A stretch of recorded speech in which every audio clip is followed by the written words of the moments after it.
Assalamu alaikum and hi. In today's video, we are going to discuss about a very complex and important disease called systemic lupus erythematosus (SLE), and we will discuss causes of SLE, clinical presentation of SLE, diagnosis of SLE, and management of systemic lupus erythematosus. So kindly watch this video if you want to learn every aspect of systemic lupus erythematosus.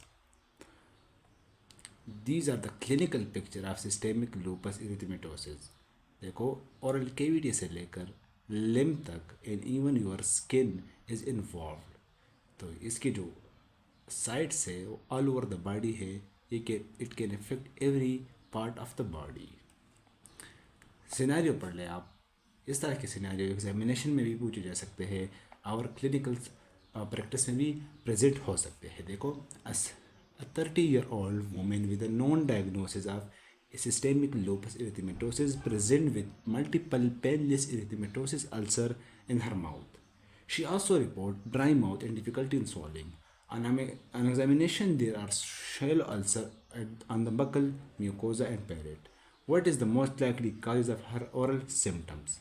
Obvious है oral symptoms ECD के साथ भी associated है और in complication for example herpes virus, oral ulcer due to ECD, oral lichen planus and epistomatitis. देखो अगर आपकी understanding enough नहीं है तो आप इस अल्सर को जस्ट कैजुअल लेते हो, कैजुअल अप्रोच कर लेते हो और आप एक बहुत ही कम्प्लेक्स डिजीज जैसे लाइक ECD को इग्नोर कर सकते हो. तो इसलिए अगर पेशेंट ओरल अल्सरेशन की कंप्लेन के साथ प्रेजेंट हो तो फिर भी आपने कंप्लीट डिटेल हिस्ट्री और एग्जामिनेशन करना है. अच्छा इस स्टेटमेंट को पढ़ लें. A 23-year-old woman present with a 3-month history of fatigue, joint pain and red butterfly-shaped rash over her cheeks and nose. She reported increased sensitivity to sunlight and hair loss.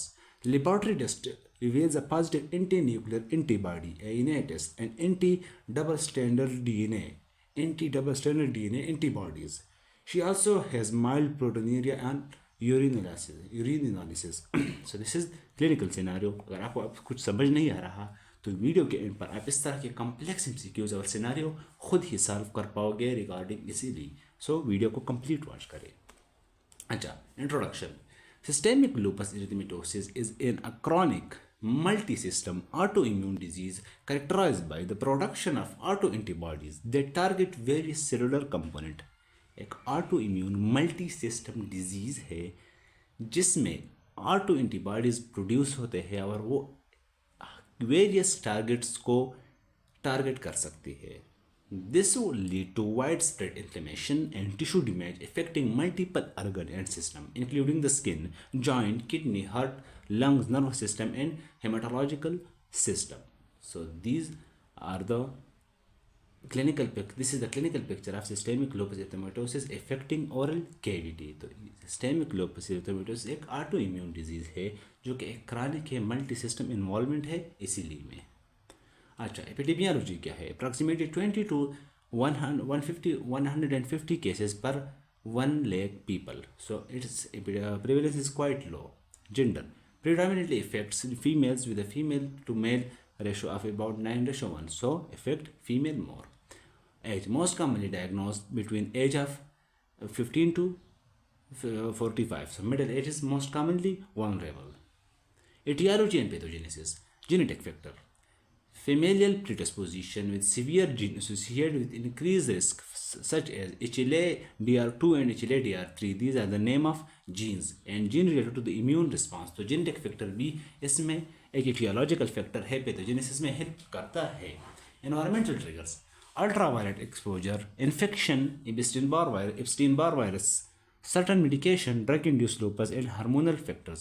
So genetic factor, environmental triggers, these are the etiological factor for systemic lupus erythematosus. देखो एक auto immune disease है लेकिन इस auto immune disease को कौन initiate करता है, कौन ट्रिगर करता है. तो इसमें जेनेटिक फैक्टर भी है और एनवायरमेंटल फैक्टर भी है, ट्रिगर्स भी है. Immunological abnormalities. Defective clearance of apoptotic cells, loss of tolerance to self antigen very important leading to auto antibodies production. Immune complex formation and deposition in tissue causing inflammation and organ damage. Very important immunological abnormality इसीलिए में बहुत ही common है. इसमें apoptotic sales भी deposit हो सकते हैं, उसकी क्लियरेंस नहीं होगी तो कमुलेट होंगे टॉलरेंस सेल्फ एंटीजन को डिमिनिश हो सकता है, और इम्यून कम्प्लेक्स डिपोजिशन में भी इसीलिए में हो सकता है या होता है। Clinical presentations. इसीलिए is systemic lupus erythematosus is highly variable disease with a wide range of clinical manifestation. It can affect virtually any organ system. Constitutional symptoms. Fatigue, fever and weight loss. इसको prodromal symptom और generalized symptoms आप भी कह सकते हैं। Fatigue, fever and weight loss. For example, एक patient clinic में present हुआ oral ulceration के साथ, और ये symptoms है तो आपने complete examination करनी है। Oral manifestation of systemic lupus erythematosus very important. इसीलिए की जो ओरल मैनिफेस्टेशन है, इसके अलावा HIV की जो ओरल मैनिफेस्टेशन है वो बहुत ही इंपॉर्टेंट है। HIV के ओरल मैनिफेस्टेशन पर सेपरेट वीडियो मौजूद है। इन तमाम ओरल अल्सरेशन के साथ, ओरल कॉम्प्लिकेशन के साथ पेशेंट क्लिनिक में प्रेजेंट हो सकता है, तो आपने अंडरलाइनिंग काज फाइंड करनी है। फॉर एग्जांपल ओरल अल्सर के हंड्रेड्स ऑफ काजेस हो सकते हैं, लेकिन आपने कंप्लीट स्क्रूटिनी करनी है, कंप्लीट इन्वेस्टिगेशन करना है। तो ओरल अल्सरेशन के साथ सिस्टेमिक लूपस एरिथेमेटोसिस की जो मैनिफेस्टेशन है वो एज ओरल अल्सरेशन भी हो सकती है। Oral mucosal lesions, xerostomia very important, dry mouth, ankylitis, archilitis, glossitis, gingival diseases, oral candidiasis, and dysgeusia alter taste. So these are the various oral manifestation of ECD. Oral ulcer पर separate video मौजूद है, ज़ीरोस्टोमिया पर भी video मौजूद है, disease of the tongue and disease of the lip पर भी separate video मौजूद है। काइंडली प्लेलिस्ट में आप जाकर सारे वीडियो देख सकते हैं। अच्छा, इसीलिए is highly variable disease with a wide range of clinical manifestation. It can affect virtually any organ system. Again वही बात आ रही है।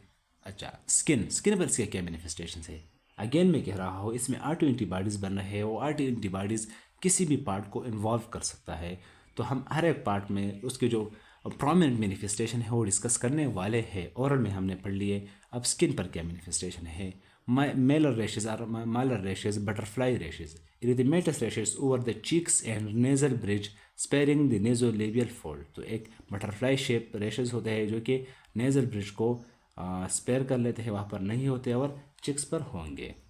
Discoid rashes, chronic scarring lesion with central atrophy. Discoid lesions क्या है? सेंट्रल एट्रोपी होगी और उस atrophy के सराउंडिंग में पेरिफेरल हाइपर पिगमेंटेशन होगी। So this is discoid rashes.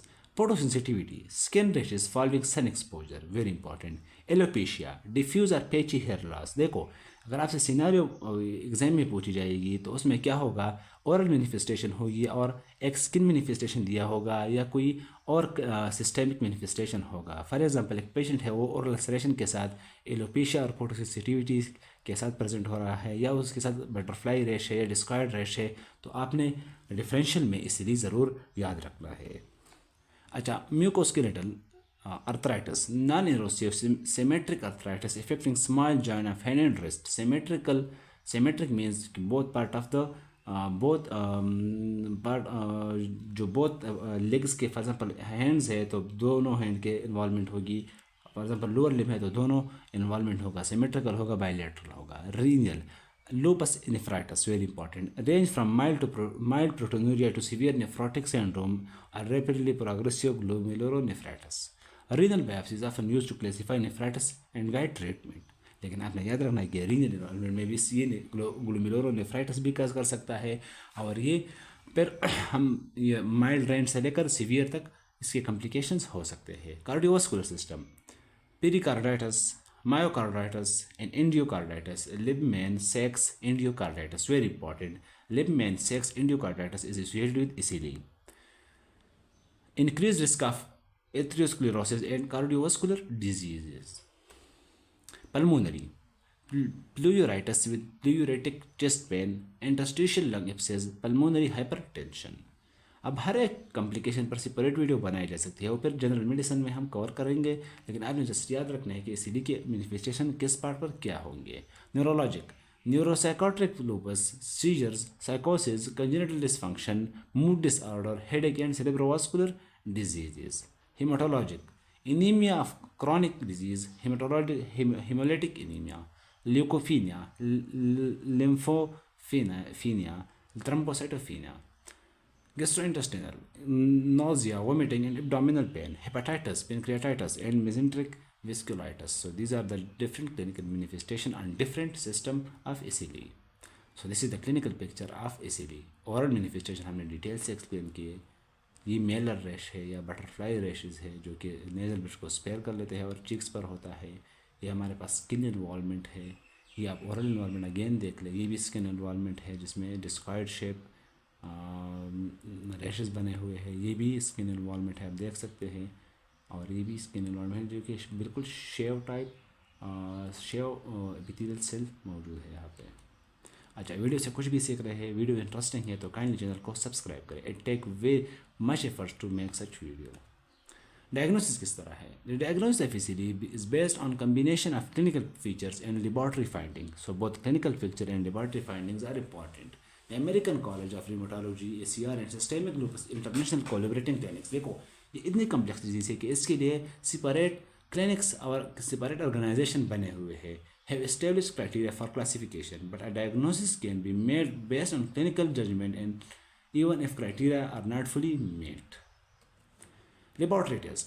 Anti-nuclear antibodies ANA, nearly always positive in ACD but not specific. Very important. Anti-double standard DNA and anti-SM antibodies, highly specific for ACD.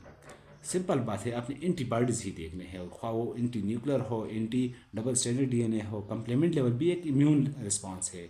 Often decrease during active disease. Very important.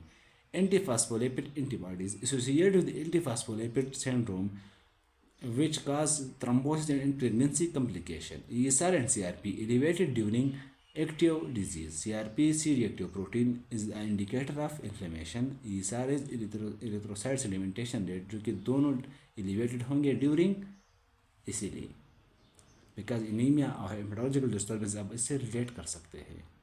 Other investigation. Urine analysis. हमने पढ़ा कि ACD काज करता है glomerulonephritis and also can cause mild proteinuria. So to detect proteinuria, hematuria and cellular costs indicating renal involvement.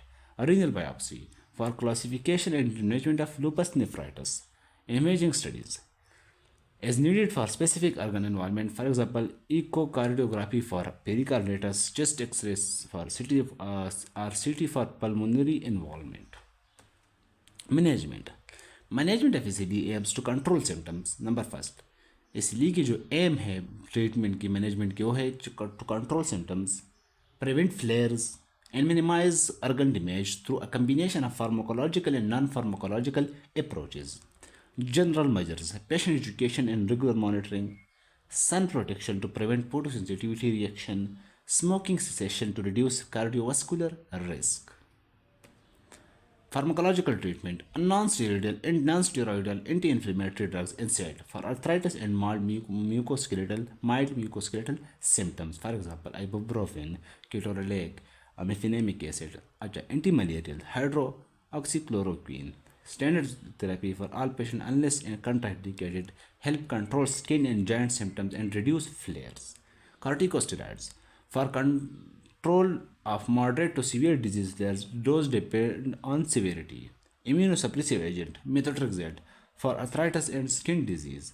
Azathioprine, mycophenolate mofetil for maintenance therapy, particularly in renal disease. Cyclophosphamide for severe life-threatening disease, severe lupus nephritis, neuropsychotic lupus. देखो ये सारे जो approaches है, सारे जो medical treatment है, आपने एक पेशेंट को सारे नहीं देने, आपने कंडीशन के मुताबिक देना है. May be some patient get relief from NSAIDs and some need all of these. तो आपने जस्ट ट्रीटमेंट ऑप्शंस याद रखने हैं. मैनेजमेंट के जो पॉसिबल मैनेजमेंट्स है वो याद रखने हैं. कौन सा किस पेशेंट पर सुटेबल है वो पेशेंट टू पेशेंट वेरी करता है. अच्छा, monitoring and follow up. Regular follow up to monitor disease activity, organ function and treatment side effects. Routine screening for cardiovascular risk factor and osteoporosis due to chronic steroid use. Long term outcome. Prognosis क्या है? देखो management खत्म हुआ, अब prognosis क्या है? Long term outcome have improved significantly with early diagnosis and advanced in treatment. However, systemic lupus erythematosus can still be associated with significant morbidity and mortality, particularly from infection, cardiovascular disease, and renal failure. Factors affecting prognosis include the severity and type of organ involvement, response to treatment, and development of complications such as infection or thrombotic events. So that's all. Now the most important part of this video and the exciting part of video is quiz time. So let's put your knowledge into the test. But before starting the clinical scenarios and detailed description of MCQs, a simple request: please subscribe this channel and let's continue our video. Statement को पढ़ ले. A 30-year-old woman with a known diagnosis of ECD present with a multiple painless erythematosus ulcer in her mouth. She also report dry mouth and difficulty in swallowing. So all these are the manifestation of ECD. On examination, there are shallow ulcer on the buccal mucosa and palate. So yes, ECD can cause oral ulceration due to ECD. ECD is one of the factor which can cause oral ulceration or oral difficulties. देखो अगर अब पढ़ ले systemic lupus एरिथेमेटोसिस, तो patient सब student confuse होता है कि इसमें ओरल इन्वॉल्वमेंट नहीं होती. यस, इसमें ओरल इन्वॉल्वमेंट होती है. अच्छा, अब ये स्टेटमेंट आप पढ़ ले और आपने आंसर बताने हैं कि कौन सा डिजीज़ है. वेरी सिंपल है. देखो यहाँ पर बहुत सारे जो जितने पॉसिबल इंडिकेटर है वो मैंने बता दिए हैं. बहुत सिनेरियो इस तरह भी होंगे जिसमें एक ही सिम्टम्स, एक ही इंडिकेशन दिया होगा. फॉर एग्जांपल बटरफ्लाई शेप रेश दिया होगा, ये एंटीबॉडीज़ दिए होंगे, या फॉर एग्जांपल कोई और hair loss and alopecia and photosensitivity दिया होगा. तो आपने ये सारे क्लूज़ और इंडिकेटर्स याद रखने हैं जिससे हम डायग्नोस कर सकते हैं सिस्टेमिक लूपस एरिथेमेटोसिस को. तो आपने ये स्टेटमेंट पढ़ लो. कोई भी कन्फ्यूजन है मैं कमेंट में आंसर पिन कर दूँगा. So that's all. Thank you so much for watching. अगर आप इस तरह की और वीडियो देखना चाहते हैं तो काइंडली चैनल को सब्सक्राइब करें and see you in the next video.